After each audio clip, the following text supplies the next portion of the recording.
Right, so today I'm going to be sharing my top 4 tips for surviving holiday parties. You could also apply these tips if you've got a different holiday work, dinner, or something like that coming up. So I know the holidays can be extra tricky, especially if you've got a little bun in the oven like me. There's tons of temptations around.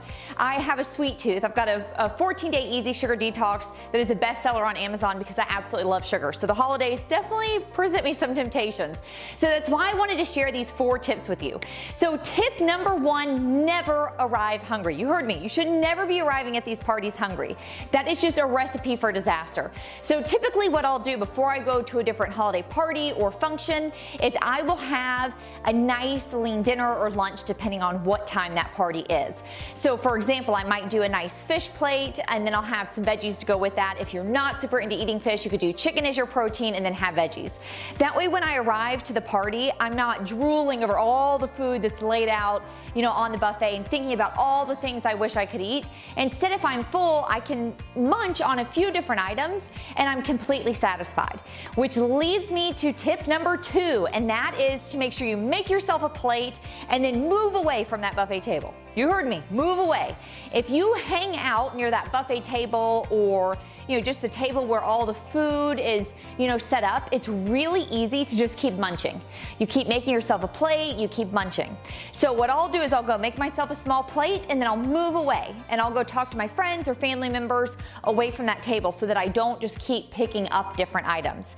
My tip number 3 is if you're allowed to bring something to the party, I'll always bring a healthy option that I can munch on. So that way I have something that I know exactly what's in it and I feel comfortable and confident snacking on that. For example, I might bring hummus with veggies. If it's Christmas time, like right now, you can even set up the veggies really cute to look like a Christmas tree so that appetizer still looks really festive.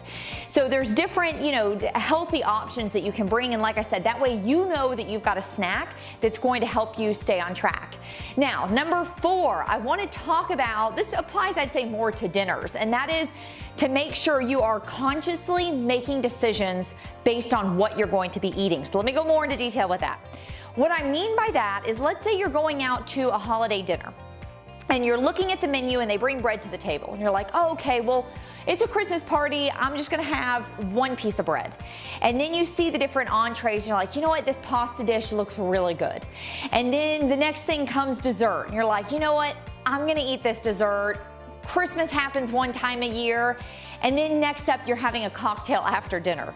That is a lot. The average American eats 600 extra calories between Thanksgiving, 600 calories a day between Thanksgiving to New Year's. You heard me right, a day. Which it's no wonder why the average American woman gains 8 to 12 pounds between that time period, because our calorie consumption is typically so high.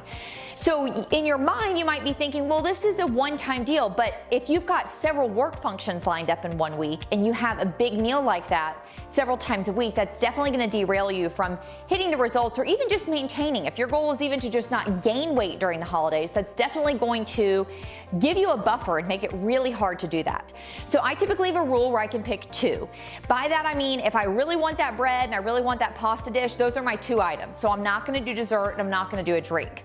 Or on the flip side, if I really want that drink and I really want that dessert, I'm going to not have bread and pasta. So instead I'm going to skip the bread.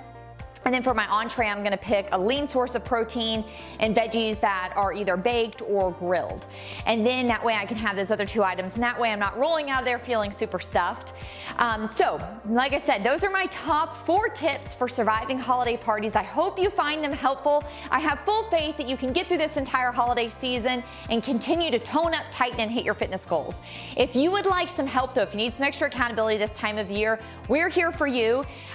What you would do is, you should see a link below where you can click and actually come in and try out our program for a week for free. You heard me right, a week for free.